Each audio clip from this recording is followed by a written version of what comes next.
God has the syllabus. God knows what he's doing. And so like our action and our whatever we choose, God's going to do what he wants. It's not like I'm going to give up Netflix so I can spend more time in prayer. He's like, actually, I just want you to love your family better. And so I'm happy that you want to choose that so that you can do that, but I actually have something completely different in mind. Congratulations. You know, that's how I view Lenten penances.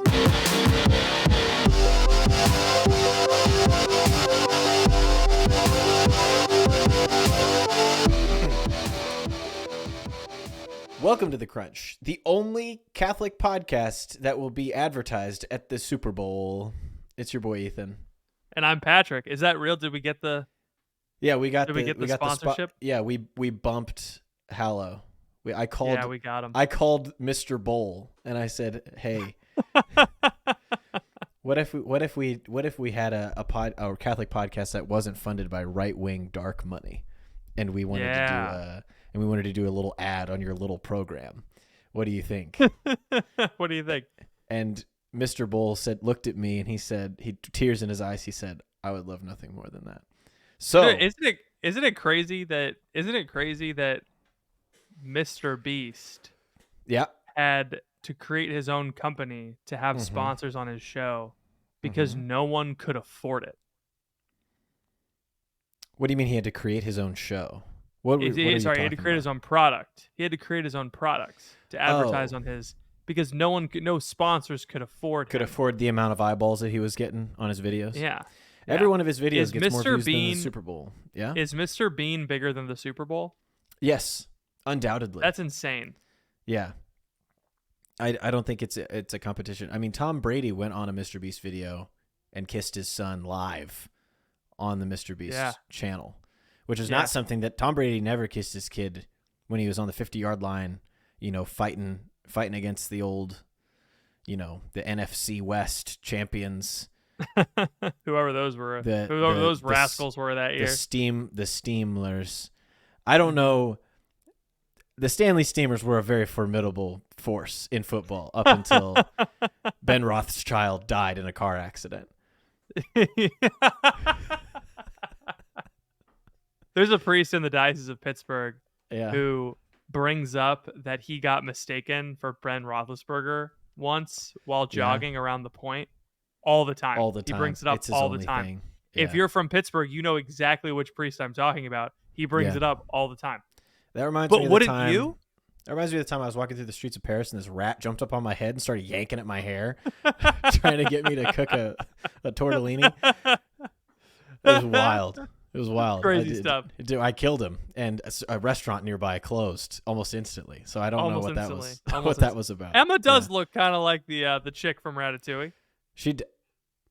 Honestly, there's your Halloween costume. I didn't think throw Peter in a rat costume, put him on your head.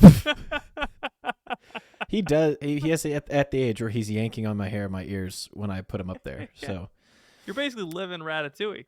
Gosh, Emma. If Emma had could you imagine if Ninja had a low taper fade? But could you imagine if my wife had a French accent? Is the new question. It'd be over. Yeah, it'd be would be over. She can just get one. I'm sure she could pull it off. Could you just, honey, stop listening to the show. You just go get one real quick. Go to France real quick. But the big game's coming up. Who are you watching? It's today. So this podcast coming out Super Bowl Sunday. Ba-da-bum. We're very excited. Who do you got? Let's give the people what they want, right? We're rooting for the Kansas City Chiefs because the San Francisco Giants beat the Lions. I see. That's the rules. The San Francisco Giants, notable baseball team competing in the football Super Bowl. The San Francisco Giants. Yes. Who is it? San Francisco 49ers. They're just numbers guys. It's just a bunch of accountants out there. Yeah. Costco. Look, employees. it's hard to keep these guys straight. All right, I don't play this game. I don't watch this. So you've got the Kansas City Chiefs taking another one home. 3 Super Bowls in 5 years. That's your plan. Mm-hmm. It's for the Chiefs. That's my do hope. That. Okay. Yeah. All I want is for actually the thing that I want I can't say online. Sorry? Yeah, because the most dangerous collective intelligence force in the United States would come after me. Oh, okay. What do you want so badly? I want something to happen to Taylor. Oh my gosh, I don't Ethan. not bad. I don't want her to die, Okay. but I think it'd be funny if cuz her image is so pristine. She's not like us. She thinks I'm going to put some dirt in your eye. You know, that's what I'm going to do to Taylor Swift. I want her to spill a buffalo wing on her shirt. You know, like I want her to eat just a bit too much dip at once and then get caught with like bean dip on her face. I want her to reach in to like get extra ranch on her fingers when she's dipping a wing, you know, and I want to sit the rest of us have a horrible and messy Super Bowl experience where we're always grasping for these cocktail napkins that never seem to do the job. I want her to suffer like me. I want her to suffer like the everyman. Yeah. Like the Travis Kelce's of the world. Yeah. And then when she zip lines down to midfield to take over from Usher, I want her zip line to fail at a non-lethal height so that she kind of falls and has to take a second to collect herself before she goes on with the event. I don't want her hurt at all. I just want her to be like the rest of us. That's all. I want her to stumble. Is that too much to ask? I think it might be. Her image is pristine. Is pristine. I think she's like a glass house. She is the arch millennial. She is the she's the final boss at the end of she is the final boss of millennials. Millennialden Ring. She's the Millenelden Ring. She's the Millenelden Ring. She's the boss you fight after you think you won after you defeated Katie Prejean McCready. Whoa. That's you think you've won the game. That's crazy. After you dodge her bluey attacks. Yeah. That are getting you, you know, but then you defeat her and then it's like then all of a sudden it's, you know, Taylor coming down. Katie is one of those 3-stage bosses where it's like you have to get through her posting about her airplane experiences, and then you got to get through, and then you beat her, and you're like, oh, whew, and then she like resurrects, so she's made of Legos this time, and then you got to take her down, then she comes back a third time, and it's the Bluey wave, and you got to take down the Bluey wave. You got to get her. Yeah, but it's great. But it's the best. But everyone talks about it, right? They're like, that's the best boss fight of all time. Like it was so fun. Fight, yeah. I bet she writes really good books in her free time, and is also on killer on the radio. On the Catholic channel. Truly a pioneer for women in radio. Yeah. But I don't know if you got to go. Taylor is the boss that you get to and you're like, I didn't level up enough in the rest of the game before I came. Yeah. Like I got to go back and I got to get I got to go back and take out a couple of Zach Mabrys. What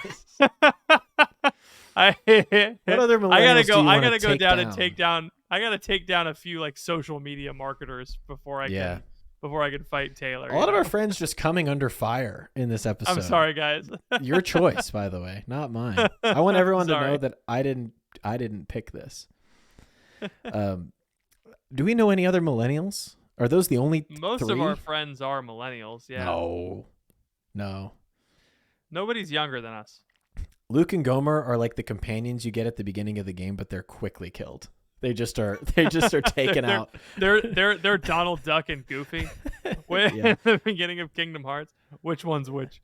I think the mini bosses for millennials are either social media strategists or people who write screenplays on their MacBook at Starbucks. Those are the millennial like grunts, you know. Those are the little guys you got to fight in the dungeon. I would also like to submit the like guy who works at a nice restaurant but like has long hair and a mustache, you know, and is like cool, you know what I mean? It's tied in a bun, yeah. Yeah, tied in a bun. He's like, this is what you want to order, you know? How long have you worked here? I've worked here for 9 years. The staff is like family. That guy. Yeah, that guy. He's kind of like the ringleader of the social media managers. He's got a lot of power, you know. He's got a lot of power, yeah. But once you learn his tricks, he's not dangerous. Guy who opened a microbrewery. Ooh. Wow. Yeah. Guy who goes to microbreweries. Look, microbreweries are fun. No. No. Just because They someone 10 are. years older than us thought it was cool 10 years ago doesn't mean it's cool. I just like microbreweries because I like supporting small businesses. I like supporting macro breweries because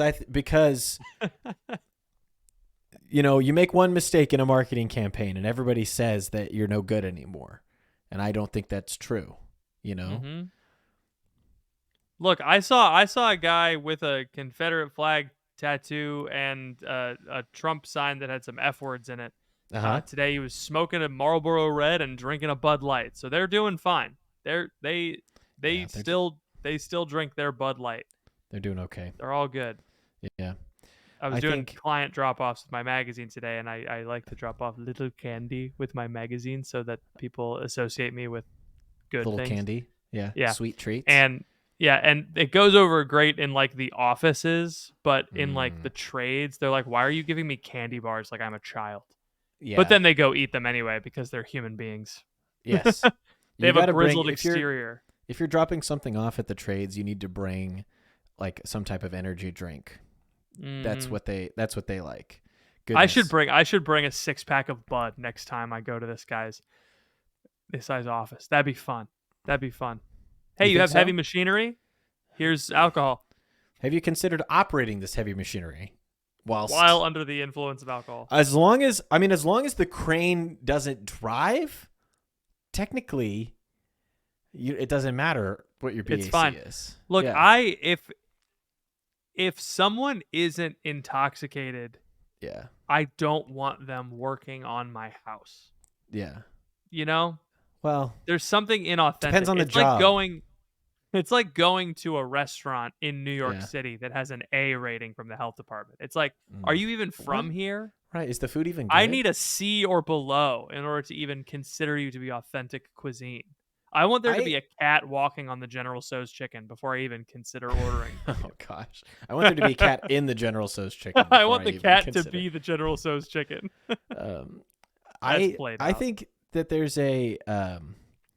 there's a scale of like machines that it's okay to use while intoxicated. The smaller the machine, the more dangerous it is. So, for example, gun. It's bad. Right? I was gonna go to like RC car up to like those battery ones you have as a kid. But yeah, so like car. Sure. Gun, blender, right? Don't use those, okay? Not you get a little bit bigger, and then you get into like those tiny little, like those Caterpillar bulldozers, right? I think those could do a lot of damage if you don't know where you're going, right? But as you get up, like if you're driving like the thing that rolls the spaceships out to the launch pad, I don't think it's that big of a deal if you have 8 or more beers, because if you go off course, you have like 6 hours to get it back. You can sober up and then course correct. Can you imagine? They're like, looks like the crawler is going a little off to the left there. Yeah. Oh, that's don't actually worry. What got the Challenger. That's actually how it got. When Bill wakes up and his liver. That was a bad when his joke. liver gets fixed, he'll put it back where it needs to go. I can't joke about the Challenger because I'm not from Florida. I didn't see it happen live. I saw the Columbia happen. I didn't see the Challenger happen. The Challenger was in 1980. That was in 1980. Yeah, that's right. Yeah. I'm not a millennial. Ooh, so. Yeah, I get my middle school's mascot was the Challengers. Like named after the people that exploded? It was Ronald McNair Middle School. Whoa. It was named after the guy who was on the Challenger when it blew up, which is kind of a weird thing to do, to name your mascot after the thing that killed the guy, Yeah, right. That would be like American Airlines Middle School. No. I was going to say like John F. Kennedy Middle School. Our mascot is the open convertibles. That's true. Yeah. Or we're the fighting Lee Harvey Oswalds, Yeah, like we're the grassy It's just like a very strange thing to do with a tragedy. Yeah. I don't know. I don't know how I feel about You that went at straight all. to 9/11. I was going to do something a little more, Yeah, no, that's probably appropriate. I was just thinking it's vehicular, it's no. Martin Luther King Jr. Elementary School. Our mascot is the fighting FBI agents. All right, there we go. Right. That's pretty good. Yeah, that's good. my elementary school when I was growing up was called Arbor Creek, and our Oh, mascot, we got to vote on our mascot because it was like a new school, right? So sure. like, so the first if you go to Arbor Creek Elementary School and you're listening to this, you're welcome. Except for that You go to the elementary school now. except for that I'm pretty sure I voted for like there was like polar bear, was it not? Like there were cool animals, and there was Yeah, like cat, literally. dog, bear, and then otter was on there. And I think it was a scam because I talked to all of the kids. I was like, "Did you vote?" It was like 2020. Like, did you vote for Otter? Did you vote for it? No, none of us voted for Otter, and he won. Weird. It was Weird. really That is strange. weird. And then and then they just decided that now every time you walk into the building, there's a huge otter just kind of looking at you. It's like a pretty big decision, Yeah, that was taken out of that's our a whole hands. school. Yeah, it's troubling, but we've moved on Certainly. in some ways. Certainly. Yeah. What? So this is a podcast about the Catholic faith. It is. If you can't tell. Oh boy. Among I know we're entering Super Bowl tide. We're entering big game tide, We but can leave Big Game Tide for a moment. yeah, we could leave, and we're going into Lent, right? Yeah. Yeah. And so Ethan said easy topic this week. We just got to talk about Lent. Yeah. I have given Lent probably zero thought. So by the time you're hearing this, I've probably come up with something. Yeah. But as of now, I don't know. What are you doing to prepare for Lent? We need to bring back Septuagesima Sunday, so this doesn't happen to me every stinking year. Yeah. That's what needs to happen. All I'm thinking about is you pay me back that money I lent you. That's what I'm thinking about. Nice. I'm trying to get repaid. There you go. Neither a borrower nor a lenter be. Huge. Yeah, that's good. Lent, Dave Ramsey's least favorite liturgical season. I am. What am I thinking about? I too. I'm like you, where I have not thought about it much, but I think I have some initial ideas. It's weird when you're like last year, we had a baby and like a little baby. Yeah. And we weren't sleeping and we were kind of in turmoil one. and it just wasn't going well. And so like my Lenten penance was, helping my wife take care of the child. Yeah. And because he was he was like 3 months old and he was just a really rough kid. So it feels like the last couple of years I haven't really participated in Lent all that much. But what I'm thinking for this year, man, it'd be interesting to go back and see what I've said every year leading up to Lent, like what I want and what my hopes are. Because I think I've learned that Lent is not an opportunity for me to do as much as I possibly can. Like Lent is not my chance to prove like how good of a Christian I can be or like how many practices I can take on. It's not like time for me to LARP as a monk for 6 weeks, right? And fail, right? I think the way that I see it is focusing on like one or two key things. So I read this passage from Introduction to the Devout Life the other day that I think is relevant here. Can I read it to you? Please do. Yeah. So I think everybody should read. If you read Introduction to the Devout Life, skip the whole first section and just go to the second section on virtue. So it's just way better and way more practical than like learning the intricacies of how to meditate. Like it's anyway. Just a little hot take from me. Here's what he says: there are certain virtues which touch us very sensibly and are very material, so to say, and therefore ordinary people give them preference. Thus, the common run of men ordinarily value temporal almsgiving more than spiritual, and think more of fasting, exterior discipline, and bodily mortification than of meekness, cheerfulness, modesty, and other interior mortifications, which are nevertheless far better. Do you then, my daughter, choose the best virtues, not those which are most highly esteemed, the most excellent, not the most visible, the truest, not the most conspicuous. I like that. I do think, though, there are many people who are, I think he's speaking to a kind of person who is very into their faith already, and they've kind of Sure. embraced the identity of Catholic. And so they are, Yeah. I'm not just going to give up chocolate for Lent. I'm going to do more, you know. Mm-hmm. Although I do think there is is an attitude that I've heard from people when it comes to Lent where it's an attitude that is along the lines of, "Oh, I don't need to give things up. Mm-hmm. I don't need to do these exterior things. I just need to do the internal things." And in so doing, they avoid the internal things, right? It's kind Yes. of the I don't need religion to be a good person, but applied to Lent. You Right. know? Like I'm just I gonna try think, and be more yeah. patient. Right. I don't think that's what he's advocating for, and I don't think that's what I'm advocating for. I think what I'm saying is like if you No, I think it's the bell curve. I think it's the yeah, IQ bell yeah, curve. yeah. Right? On one side, it's the I don't need exterior practices.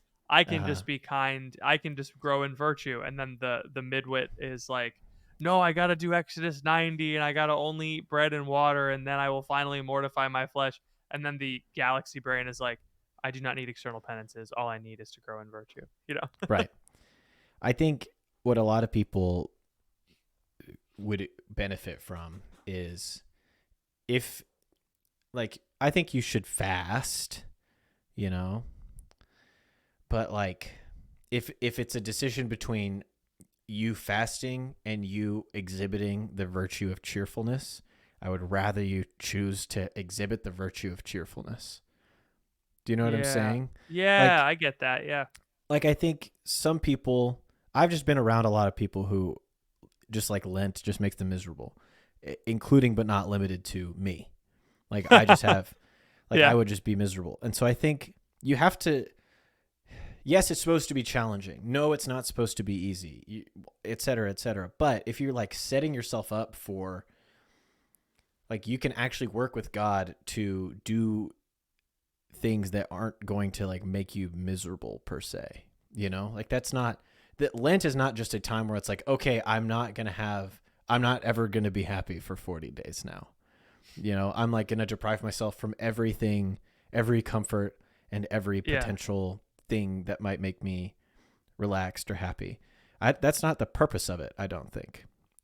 And so I think that's kind of what he's getting at is it is easier and better, especially for men, to be like, I'm just gonna fast and I'm gonna work out, I'm gonna pray every day, and but do any of the guys that do Exodus 90 end up being like more cheerful, more humble? I'm sure some do, but it's I'm like sure a lot do, and I'm sure it's correlative to who you're doing it with, right? yeah. Yeah. But and the other thing is that I don't know if the purpose of Lent is to just like get good at a virtue either, because that feels Mm. pretty like I don't know, Pelagian to me. Yeah, it feels utilitarian. Utilitarian maybe is a better It word. sounds yeah, it sounds oh yes, the purpose of Lent is for me to get something or Yeah, you I'm know like gonna. Well, yeah, I'm gonna be better at fasting, or I'm gonna be more cheerful when fasting, or I'm gonna like I. It's just all messed up to me. So part of me Mhm. is just like choose a thing that you know that you are capable of doing, and can enter into with like a steadfast resoluteness, whilst maintaining your like your good nature. You know, is that like a Yeah. crazy thing to say? I don't Yeah. know. Well, when I used to and I my Lent has been the same for I think the last 4 years now, maybe 5, but it's just I just fast on Fridays. Mm-hmm. Um because I was like, oh yeah, you don't have to give something up every day. Just I just fast on Fridays, like not eating on Fridays, and it's always been a challenge for me to not get mad at my wife. It's hard. Well, it was easy when we were not married, and I was fasting on Fridays, so I didn't see anybody. But then it was difficult and challenging to not get grumpy, and like that. It wasn't the fasting; it was the I'm not going to be short. Like Phoebe would have we would have long conversations and she would tell me all about her day and I would be Mm, sitting there with dinner ready to go and I'd be like, "Let's eat now, please." And I would just start to get please. really impatient. Yeah. Um but it was like that was a time for me to grow in patience. And it was like it was that experience was good in and of itself of I grew in self-knowledge. There were results that came out of it, but it wasn't the result that I thought was going to come out of it. Mm-hmm. It was the Mm-hmm. result that God wanted to come out of it. And that result has not remained consistent because I've changed and God needs to give me new things. I I forget if we were talking about this, but it was a priest friend of mine at a retreat that I did last weekend for the Edge Mm-hmm. kids at our Gotta church. get a different name. I know, it's unfortunate, but hey, whatever. Who could have predicted It it? Who could have predicted it? Not me. You know, Yeah. I if it wasn't a meme, that never would have entered my brain. Right. You know, Yeah. it's like no one except for the most depraved person that would be their first thought. But now that Yeah. it's a meme and I'm on the internet, it's ruined. Anyway, if you don't know what we're talking about, God bless you. But Yeah. I was giving this talk and we were talking about prayer, and my priest was like, yeah, it's not all about disposition, but it's mostly about disposition for about 90% of the time until you become super holy, and then it's not about disposition anymore. But until you're like super holy, it's your growth is mostly about disposition, meaning like being open to receiving what God is doing in your life and your prayer. It's Mm-hmm. he is I think I trick myself into thinking that I have the syllabus and Yeah. I am creating the course. Well, you're the But one with the God doesn't have a master's degree from Franciscan, and you do. and that's why he's God. Wait a minute. Having a master's degree immediately disqualifies you from divinity, From being God. So does from being divine. being born Amen. of a Yeah, no, woman, it's not Mary. yeah, God, what do you don't have a master's degree? Yeah, that's funny. That is Thanks, man. funny. But no, it's God has the syllabus. God knows what he's doing. And so like our action and our whatever we choose, God's going to do what he wants. It's not like I'm going to give up Netflix so I can spend more time in prayer. He's like, "Actually, I just want you to love your family better." And so I'm happy that you want to choose that so that you can do that, but I actually have something completely different in mind. Congratulations. That's how I Right. view Lenten penances. Yeah. I agree with that. I think we're wrapped up in our own idea of what we think can be better about ourselves. Like we have this idealized version of Ethan or an idealized version of Patrick, and it's like, I know oh I do. man, I'm looking at It's it right right in front now. of me, baby. Yeah. If I, especially with certain sins that are common or habitual, people are like, well, if I just fixed these things about myself, then I could really start to be the Christian that God wants me to Yeah. be. Not Yeah. realizing that like God can actually work in you right now as you are. Like Lent is not a chance for you to clean up your act so that God can start making you holy. You know, like this is not, you don't start on Lent and be like, okay, I'm going to force myself to remove all the sin, I'm going to get it out of here. And so I'm going to like white knuckle myself as long as I can. And then like about 10 days in, I'm going to give up. I think it's like a really whack way to approach it. Yeah. So I think one challenge that I would have for the listeners at home is to make a Lenten penance or to choose your Lenten penance not based on a sin that you commit that you particularly don't like about yourself. Like just choose one that's completely unrelated to any of your habitual sins. So like, let's say, for example, you're a guy that struggles with pornography.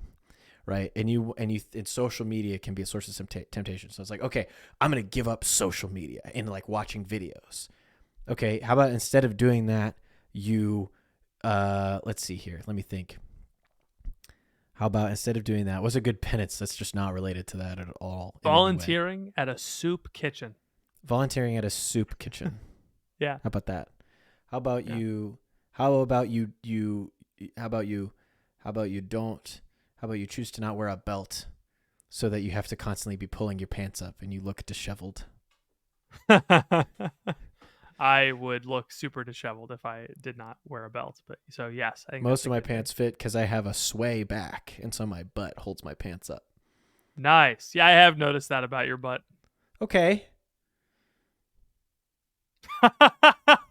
Just kidding. I see you from the waist up most of the time.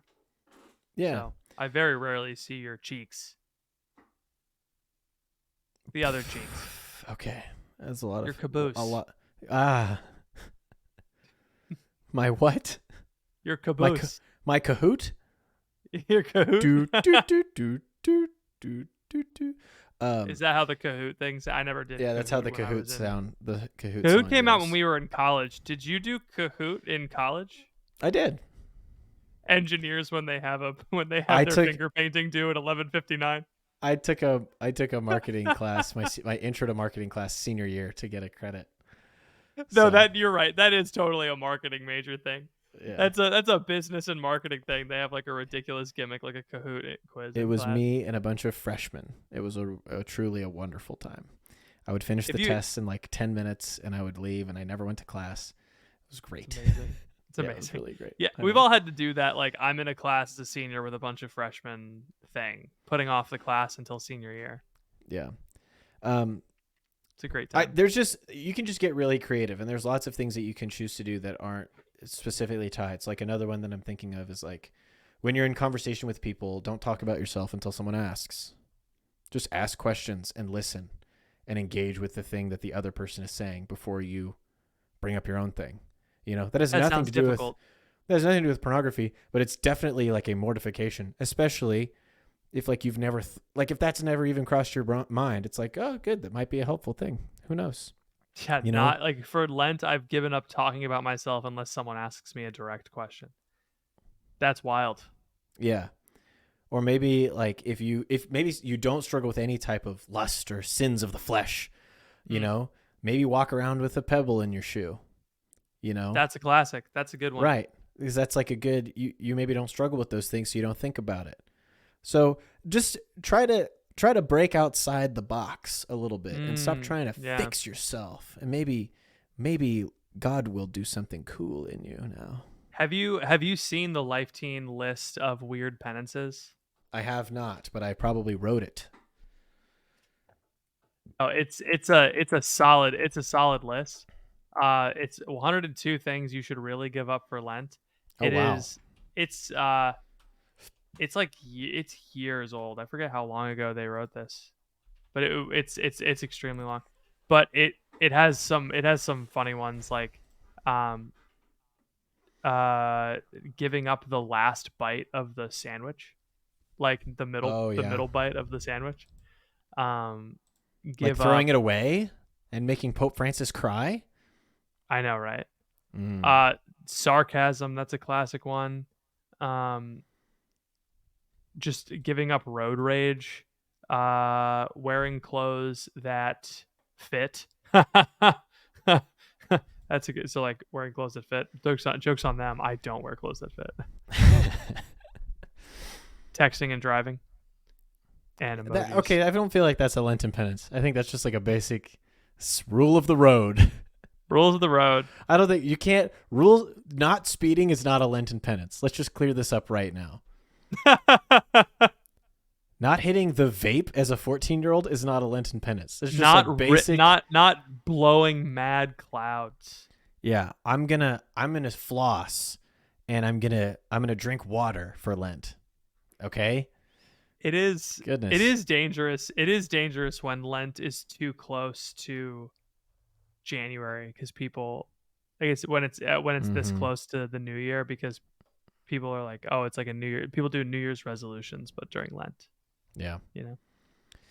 Hmm. That's all I have to say about Lent, really. Yeah, I think It it's going to be a cool opportunity. The it's basic. I mean, does it even say where does it say prayer, fasting, and almsgiving? Where is that? Is it in the so catechism? I believe so. It's because it's directly related to the threefold concupiscence that John talks about: lust of the eyes, lust of the flesh, and pride of life. Prayer is an antidote to the pride of life, so it's putting your trust in someone else. Fasting is an antidote against the lust of the flesh, the desires of the body. And then almsgiving is an antidote against the lust of the eyes, the desire for shiny things. Does that help? Somewhat. Are you just Googling it instead of listening Yeah, to my just answer? yes. Why do we even have a podcast? Just tell people what to Google. All right, man. That's where prayer, fasting, and almsgiving comes from. It's the It makes antidote to the sense. threefold concupiscence. Yeah. Right. So, but does it say like you have to do those things in Lent, or is it just like those are good things to do? Well, it's because Lent is 40 days, and Jesus fasted in the wilderness for 40 days, where he was tempted by the devil with lust of the eyes, lust of the flesh, and pride of life. Uh-huh. Yeah, so the devil tempted him to turn bread, rocks into Mm-hmm. bread. That's lust of the Yep. flesh, the bodily Yep. needs. He tempted him to cast himself off of the temple parapet. That's the that's the pride of life, right? So Mm-hmm. the desire to have control. And then he tempted him with the lust of the eyes, which is the desire for all the kingdoms of the world. And Mm. it correlates to what they said about what Genesis says about the apple, that they saw that it was pleasing to the eye, it was desirable to the taste, and it was profitable for gaining wisdom. Right? That's lust of the Mm-hmm. eye, lust of the flesh, pride of life. Right. That's the threefold concupiscence. Right. Yeah. So, but do we have to do those things during Lent? It is Or are fitting those to do just those good things things to during do Lent. generally? Those just feel like it's just Both. It yeah. it but it's because it's Jesus fasting in the wilderness, we do those things during Lent because we will Mm-hmm. also be tempted by the devil to give up our prayer, fasting, and almsgiving, which is what he was Mm. doing. Ah, You I know, see. What if I've already given up my prayer, fasting, and almsgiving? then you don't get to go into the desert, and you don't So get I to be don't have to do baptized at the Lent? river Joy. Yep, Oh, you're out of it. I think. Mom, can you write me a note to get out of Lent? Oh man, I got you, old man. I tricked you. Take that. Take that. I have a tweet that's coming out that says, "Someone should have told Jesus about all the contradictions in the Bible. Would have saved him a lot of trouble."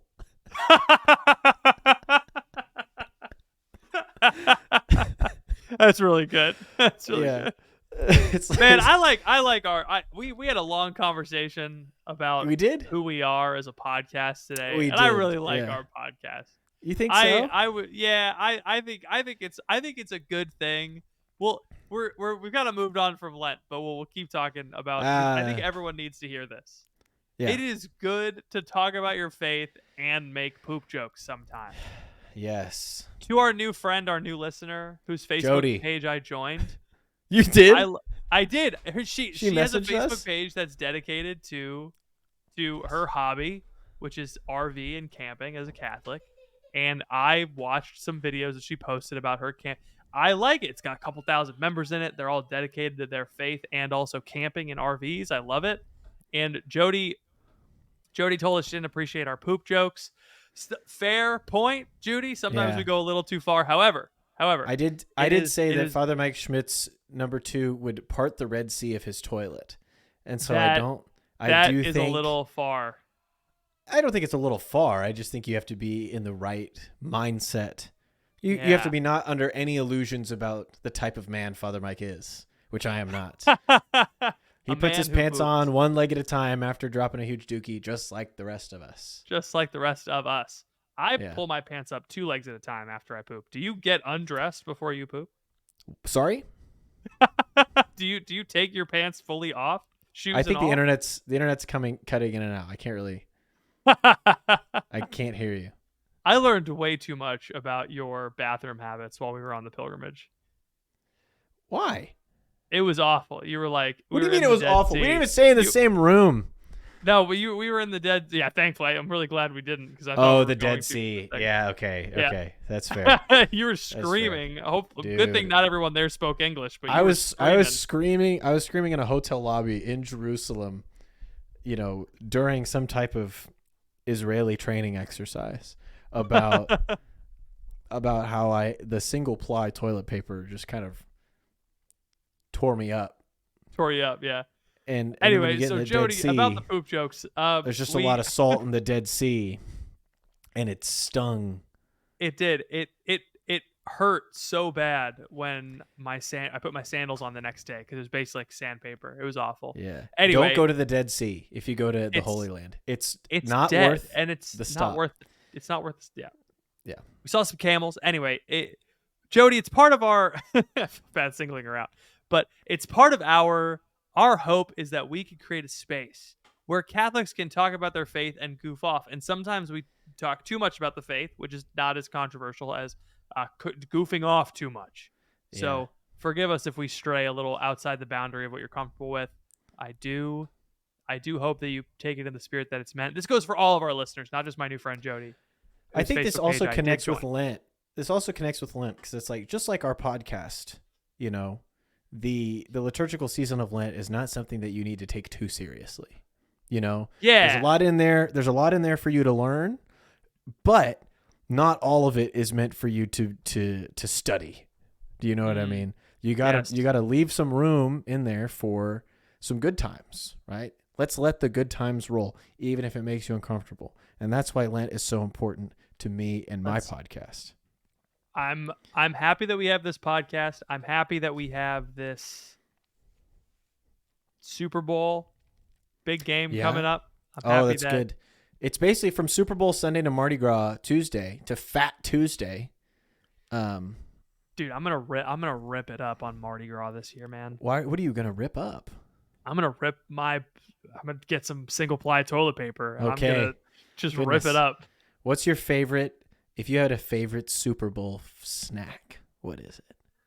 If you don't say sausage stars, I'm kicking you off the podcast. My favorite Super Bowl snack is one that is distribution is owned by the Heinz company, and that is jalapeno poppers.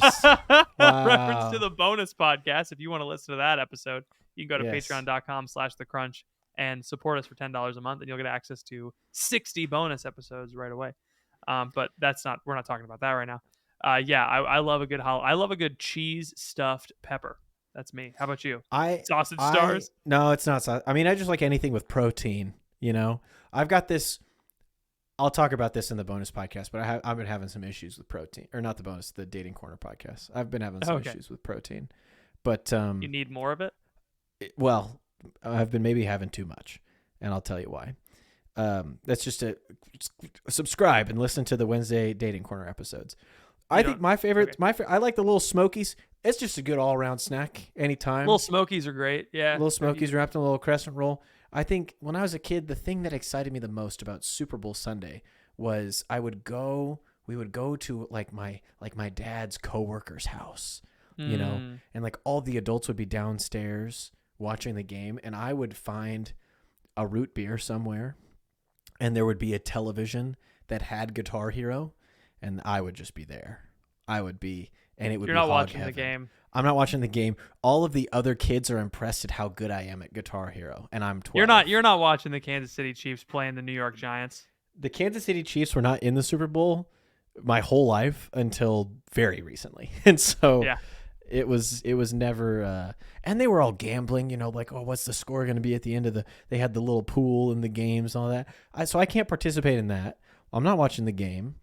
I'm 12, so there's no like girls there. There's none of that that's interesting. So all I had was me and my plastic steel shred. I am going to a Super Bowl party this year. I am excited.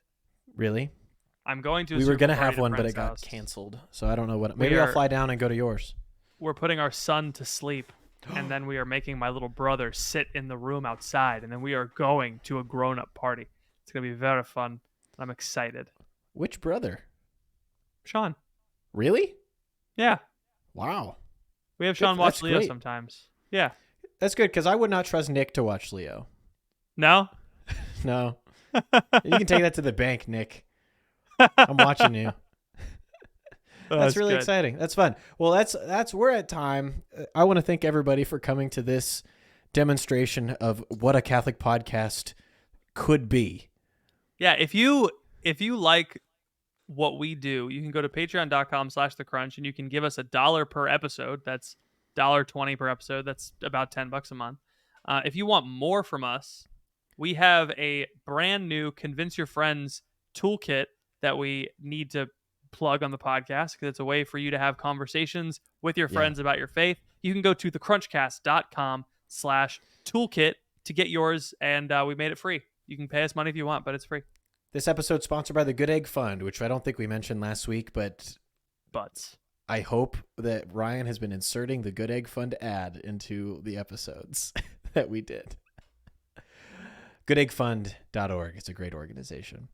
Patrick, do you have anything else for the people? Jody, please keep listening to the podcast. I need you to keep listening to the podcast. Thank you so much for supporting us and posting about us on your RV and camping Facebook group. Please, I need your approval really bad. Thank you all for listening. Please pray for us. We'll be praying for you, and we'll see you all next time. Yeah. Bye.